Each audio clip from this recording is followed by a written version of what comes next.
சரியா? ம். ஆ, அதை இங்க கீழே வச்சுட்டு இப்படி வந்து உட்காருமா. நானும் என் பொண்ணு லக்கி மட்டும்தான் உட்காருவோம்.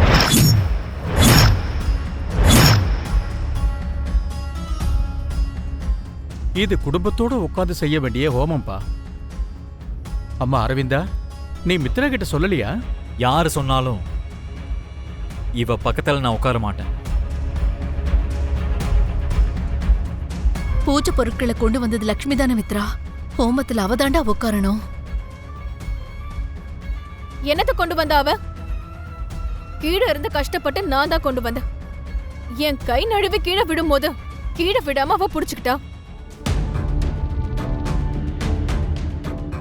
இந்த சின்ன விஷயத்துக்கே அவள ஓமத்துல உட்கார வைப்பீங்களா? அது உன் கை நழுவி லக்ஷ்மி கைக்கு எதுக்கு வந்தது? அப்போ அதுக்கு அர்த்தம் என்ன? அம்மனோட அருள் அவளுக்கு இருக்குன்னு தானே அர்த்தம்.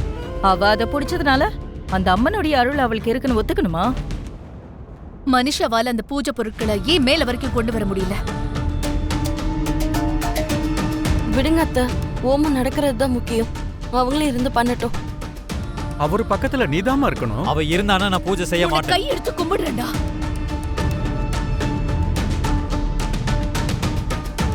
இந்த ஹோமம் மனைவி கூட சேர்ந்து செய்யணும். உன் பக்கத்துல உன் பசங்க இருக்கணும். அப்பதான் குழந்தைங்களுக்கும் இருக்கிற ஆபத்து போகும். தயவு செஞ்சு இதெல்லாம் புரிஞ்சுக்கூடா. பெரியம்மா, பெரியப்பா, ஜோசியர் இவங்க எல்லாரும் சொல்றாங்கல்ல பண்ணனு.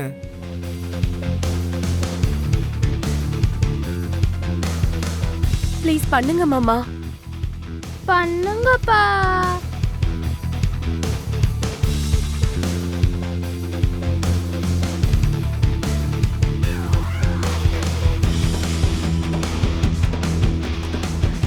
சரி,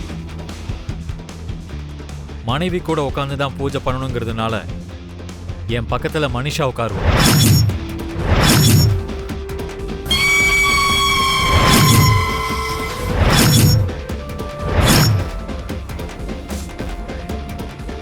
அந்த பொண்ணால உன் பக்கத்துல எப்படி உட்கார முடியும்பா? அவ என் வருங்கால மனைவி. தாலி கட்டின மனைவி இருக்கும்போது அவ என் மனைவின்னு நான் நினைக்கவே இல்லை.